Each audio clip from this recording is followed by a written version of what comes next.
January 14th, 2003. The University of Illinois Extension Office, Urbana, Illinois. A young soil scientist named Dr. Eris Thorne stared at a printout. He'd been running samples from across the state. A long-term study on soil degradation. Most of the results were predictable. Nitrogen depletion here, compaction there. The slow, quiet wearing out of the land. Then he saw the results from sample 734, Macon County. He looked at the organic matter percentage. 7%. No, that couldn't be right. The county average was closer to 3, maybe 4 on a good day. He checked the cation exchange capacity, a measure of the soil's ability to hold nutrients. The number was astronomical, off the charts for that type of prairie soil. He checked the trace mineral content, boron, selenium, molybdenum, all present in near perfect levels. This wasn't just healthy soil, this was impossible soil. It was richer, more complex, more alive than any sample he had ever seen. He looked at the name on the submission form, Sarah Tipton, and next to it, a note in her handwriting. Been farming this way for 30 years. Thorne picked up the phone. He called the Macon County agent, an older man named Bill. "I've got a sample here from a Sarah Tipton," Eris said. "The numbers are extraordinary." There was a long pause on the other end of the line. Bill finally spoke. "Sarah Tipton. Yeah, I know her. She's the one who farms the ash fields." "The what?" "The ash fields. Next to the old power plant. They dumped on her for more than a decade." Thorne went silent. He looked at the printout again. The impossible numbers, the perfect soil. The result of what everyone in his field considered a catastrophe, a toxic event. This same woman, 30 years earlier, had been told her land was worthless. She was told it was poisoned beyond repair. She was told, with kindness and with certainty, to walk away. This is the story of what happens when you don't listen. This channel tells stories just like that one. Stories of people who were counted out, written off, who looked at what the world called worthless and saw something else. If you believe those stories need to be told, subscribe to this channel, because we have so many more to share, and you won't want to miss a single one. It started in 1968. Sarah Tipton was 24 years old. Her father had died the previous spring, a heart that had worked too hard for too long. He left her the farm, 160 acres of good Macon County soil, land her great-grandfather had broken with a walking plow. It wasn't much, but it was theirs. It was paid for. Cash. A word her father said like a prayer. She knew the land. She knew its moods. Knew the low spot in the West 40 that held water in a wet spring. Knew the clay ridge on the north end where the corn struggled in a dry July. She had walked every inch of it. Her hands had been in that dirt since she was a child. It was part of her. The smell of it after a rain. The feel of it, cool and damp in the morning. Her father had taught her everything. He didn't have a son. He had a daughter who listened, who watched, who learned. He taught her to read the weeds. Thistle meant compaction. Lamb's quarters meant rich soil. He taught her to read the corn. Yellow streaks in the leaves meant a nitrogen deficiency. Purple edges meant it was hungry for phosphorus. He never went to college, but he had a PhD in those 160 acres. His knowledge was deep, generational, passed down like a family Bible. Sarah planned to farm it just as he had. A simple rotation, corn and soybeans, maybe some alfalfa. She would live in the small white farmhouse, pay her taxes, owe no one. It was a small life, a quiet life, but it was the life she wanted. Then the letter came. It was from the Illinois Power Company. They were building a new coal-fired power plant, just up the road, 2 miles from her property line. The letter was full of cheerful, confident language. Progress, jobs, electricity for a growing nation. It promised to be a good neighbor, a responsible partner in the community. There was a town hall meeting in the high school gymnasium. Men in suits stood at the front. They had charts and diagrams. They talked about precipitators and scrubbers. They used words designed to sound reassuring. Someone asked about the smokestacks. What comes out of them? The man in the center of the stage smiled, a kind, fatherly smile. His name was Mr. Harris, the plant manager. He was a deacon at the local church, coached Little League. Everyone knew him. Everyone trusted him. He explained the process. Burning coal creates a fine powder, an ash. We capture 99% of it, he said. It's state-of-the-art. What about the other 1%? Someone asked. A small amount of what we call fly ash might drift, he admitted. It's inert, harmless, mostly silica and iron and calcium, things that are already in the soil. He held up his hands. Folks, he said, I live here too. My kids breathe this air. I would never build something that would harm this community. And people believed him. He was a good man, a certain man. The plant was built. The smokestacks rose into the sky, and a fine gray dust began to fall. It was almost invisible at first, a faint coating on the leaves of the oak tree in the yard, a slight haze in the air on a calm day. Sarah noticed it on the surface of the water in the stock tank, a shimmering film. By 1970, it was undeniable. When the wind was out of the northwest, her farm was dusted in gray. The fields looked like they'd been lightly frosted, even in the middle of summer. Her neighbors started talking. They complained their laundry on the line was getting dirty, that they had to wash their cars more often. But no one was truly alarmed. Mr. Harris had said it was harmless, and he was a good man. Sarah wasn't so sure. She noticed changes in the soil. It was heavier, harder to work. When it rained, the water didn't seem to soak in as quickly. It puddled on the surface. Her yields started to slip. Just a little at first, 5 bushels an acre on the corn, then 10. Her soybeans looked stunted. The leaves were pale. She took a soil sample to the county extension office. The agent was a man named Frank Miller. He was about her father's age, respected. He'd been advising farmers in the county for 30 years. He ran the tests. He called her a week later. Sarah, I think you should come in. His voice was serious. She sat in his office, a small room filled with books and binders, the smell of old paper and coffee. Frank laid the report on the desk between them. He didn't look at her. He looked at the numbers. Your pH is way off, he said. It's over 8. That's alkaline. Corn likes it slightly acidic. Your phosphorus is locked up. The plants can't access it.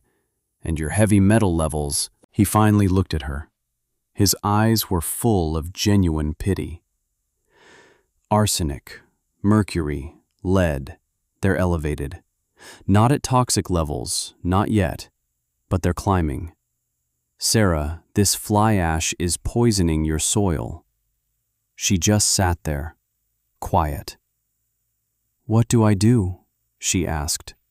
Frank sighed. He took off his glasses and rubbed his eyes. He looked like a man about to deliver a terrible diagnosis, because he was. The power company is offering buyouts to the landowners closest to the plant. You should take it. Sell it? This is my home. It won't be for much longer. In a few years, you won't be able to grow anything here. The land will be worthless. I'm sorry. I truly am. But I've been doing this for 30 years. I've never seen anything like this. There's no fixing it. He believed it. Every word. He was trying to protect her. He was being kind. Certainty delivered with kindness. There is nothing more dangerous in the world. It cannot be fought with anger. It can only be disproven. And that takes decades. Have you ever been told you couldn't do something? Not by an enemy, but by a friend. By someone who genuinely believed they were saving you from failure. Someone who saw your limits with absolute clarity. And what did you do? Let me know in the comments below. Because what Sarah did next changed everything. She went home. She sat at the kitchen table her great-grandfather had built. The report from Frank Miller's office lay on the table, a death certificate for her farm.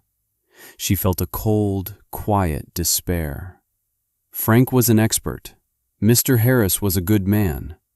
The world was telling her it was over. She opened her father's old farming journal, a worn leather ledger, filled with his neat, blocky handwriting. Decades of planting dates, rainfall totals, harvest yields, his life's work in ink. On the inside cover, he had written a single sentence. They can take everything except the dirt. The dirt is enough. She read the words over and over. The dirt is enough. Frank had said the dirt was poisoned, worthless. But her father had believed in it. He believed it was the one thing that couldn't be taken. She looked out the window at the fields, gray under the afternoon sun. Poison, or something else. She remembered what Mr. Harris had said at the town hall. Silica, iron, calcium, things that are already in the soil. He had said it to reassure. But what if it was true in a way he never intended? What if the ash wasn't just a poison? What if it was also a nutrient? A massive, uncontrolled application of trace minerals. The pH was too high. The soil was too alkaline. That was the main problem. It was locking up the nutrients. How do you fix alkaline soil? You add acid. She didn't have money for expensive chemical treatments, but she had the farm. She had the land. She remembered her father talking about cover crops, planting things not to harvest, but to improve the soil. He used to plant clover to add nitrogen. What could she plant to add acid? She spent the winter in the local library, reading old agricultural textbooks, books from before the age of chemical fertilizers. She learned about buckwheat, how its roots secreted mild acids to break down rock phosphorus. She learned about pine trees, how their needles made the soil acidic as they decomposed. She didn't have pine trees, but she had a woodlot full of oaks. Oak leaves were also acidic. An idea began to form. A crazy idea. An idea that went against everything the experts said. She wasn't going to fight the ash. She was going to work with it. She was going to treat it not as a poison to be removed, but as a resource to be balanced. That spring, she did not plant corn. She did not plant soybeans. She bought every bag of buckwheat seed she could find. Her neighbors thought she was crazy. Buckwheat? That's a weed. You can't make money on buckwheat. They watched as she tilled the gray fields, the fine dust rising behind her tractor.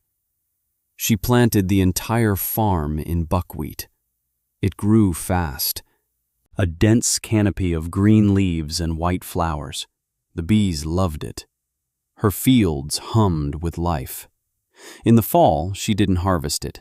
She plowed it all back into the soil. Tons of organic matter, tons of mild acid from the decaying roots. That winter, she did something else that made people talk. She spent weeks raking the oak leaves from her woodlot. She loaded them onto a manure spreader, and she spread them across her fields. A thick blanket of brown leaves over the gray soil. The old men at the coffee shop shook their heads. Poor Sarah Tipton. Her father's death must have broken her mind. She's lost it. She ignored them. She kept working. The next spring, she did it again. More buckwheat, more leaves. She took another soil sample. The pH was still high, but it had dropped. Just a little. From 8.2 to 8.1. It was working. The third year, she did something different. She planted half the farm in buckwheat. On the other half, she planted sweet clover, a deep-rooted legume. It pulled nitrogen from the air and fixed it in the soil. Its roots could break through compacted hardpan. She was healing her land, one season at a time. By the fourth year, 1974, she was ready. She took another soil sample. The pH was 7.5, still alkaline, but getting closer. The organic matter content was starting to climb. The soil structure was improving. It was darker, more crumbly. It smelled alive again. She decided to risk it. She planted corn. Just on the West 40, the field that had always been her best. Frank Miller, the extension agent, drove by one day. He saw the young corn plants. He pulled into her driveway. He walked out to the edge of the field. He looked tired, sad.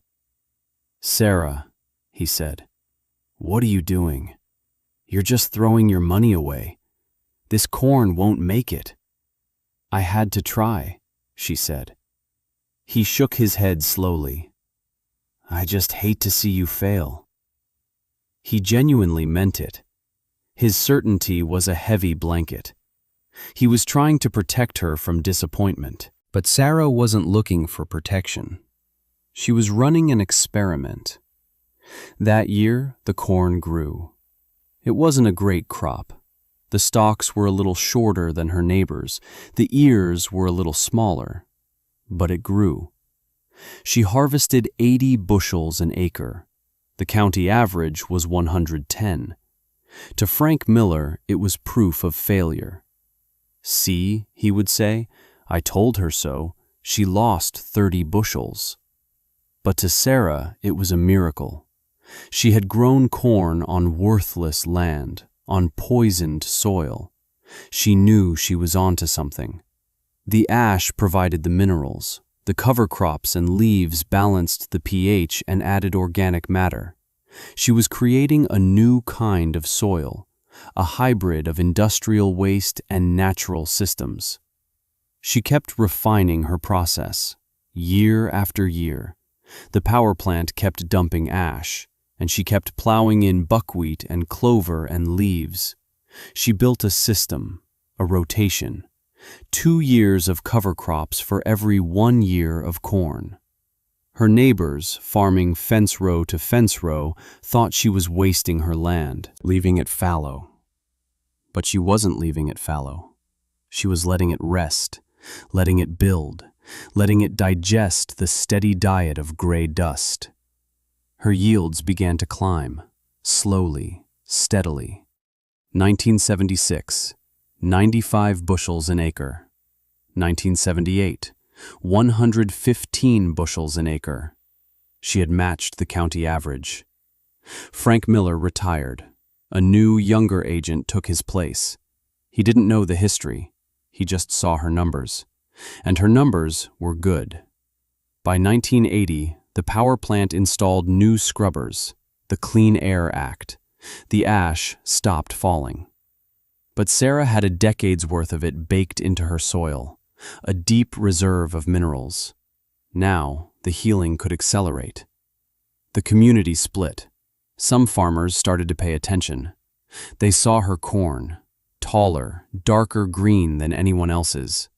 They saw her beans, bushy and loaded with pods. They would stop by, curious. "How are you getting these yields, Sarah?" "I listen to the dirt," she would say. And they would nod, not quite understanding. Others remained skeptical, the old-timers, the ones who remembered her crazy years. "It's a fluke," they'd say at the co-op. "That land is still poisoned. She's just getting lucky with the weather. She'll burn it out. You can't pull yields like that forever. Their doubt was a constant hum, a background noise. But she had the proof, in her fields, in her grain bins, and in her bank account. She never borrowed money, not once. Every bag of seed, every piece of equipment, paid for, cash. Her father's prayer had become her reality. Let me tell you about the next 20 years, because this is where the story becomes extraordinary. 1982, 140 bushels per acre. County average, 122. 1985, 165 bushels per acre. County average, 130. She bought her neighbor's 80 acres, the man who told her she had lost her mind. He was retiring, in debt to the bank. She paid him his asking price, cash. 1988, 180 bushels per acre. A drought year. Most of her neighbor's corn withered. Hers stayed green. The ash-laden soil, rich with years of organic matter, held moisture like a sponge. Her farm was an oasis in a parched landscape. 1992, 200 bushels per acre. She broke a barrier no one in the county thought possible. 1995, 220 bushels per acre. She bought another 100 acres, cash. Her farm was now over 300 acres. Her soil was legendary. People would come just to look at it. She'd take a spade and dig up a shovelful. It was black. Not brown, black. Crumbly, full of earthworms. It smelled sweet and rich, like life itself. She wasn't just a farmer anymore. She was a soil scientist, a self-taught ecologist. She had taken an industrial wasteland and turned it into a paradise. She had done it quietly, without fanfare, without asking for permission. She just did the work, year after year. The dirt is enough. Her father's words were true. She had proven it. Which brings us back to 2003, to Dr. Eris Thorne, the young scientist at the University of Illinois. He drove to her farm. He was expecting a wasteland, a case study in industrial pollution. Instead, he found the most vibrant, healthy farm he had ever seen. Sarah was in her late 50s now. Her hands were rough from a lifetime of work. Her eyes were clear and intelligent. She met him in the driveway. He introduced himself, showed her his report. "Your soil," he said. "I've never seen anything like it. How did you do it?" She didn't give him a long speech. She didn't talk about her theories.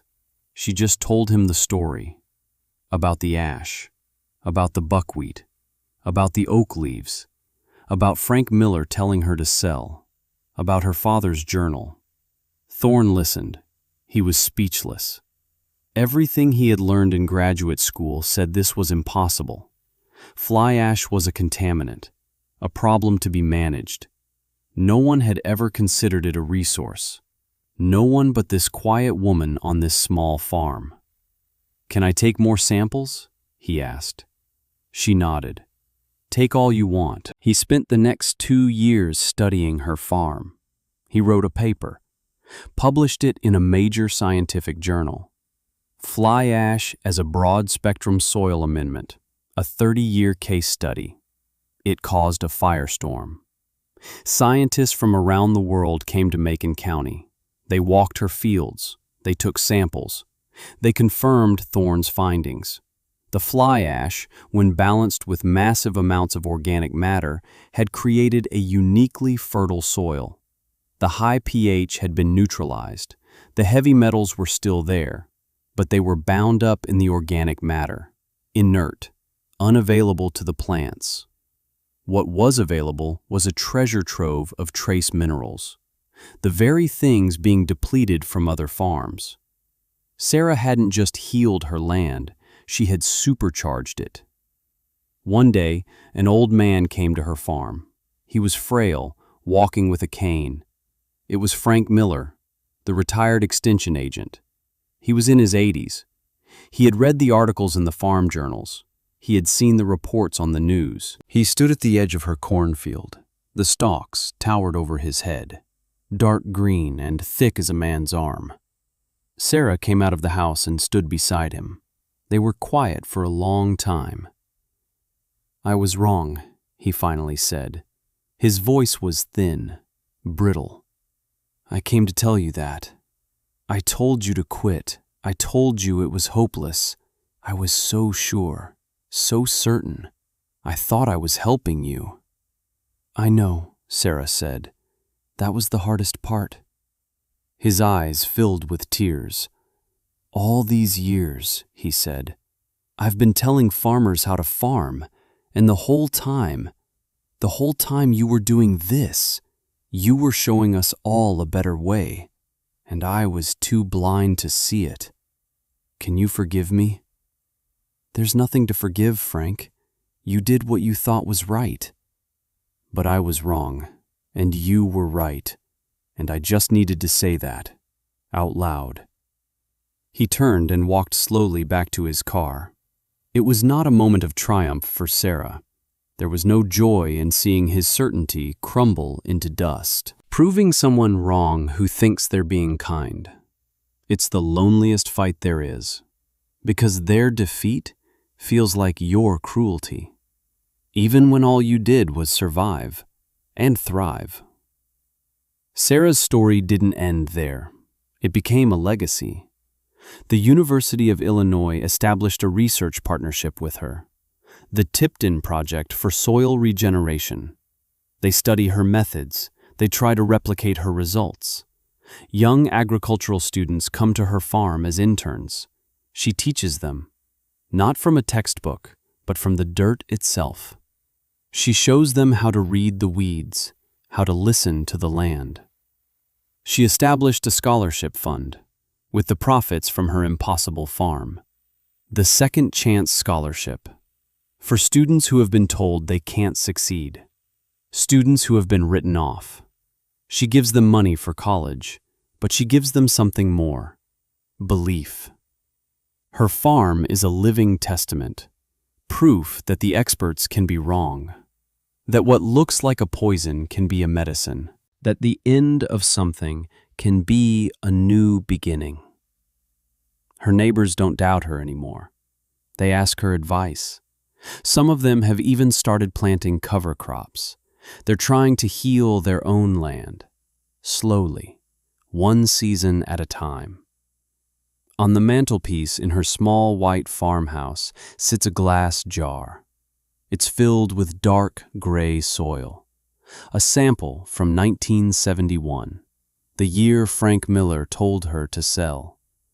It looks like dust, like death. Sometimes a visitor will pick it up. "What's this?" they'll ask. "That's my beginning," she says. "That's the day I decided to stop listening to the world and start listening to the dirt." She is in her 70s now.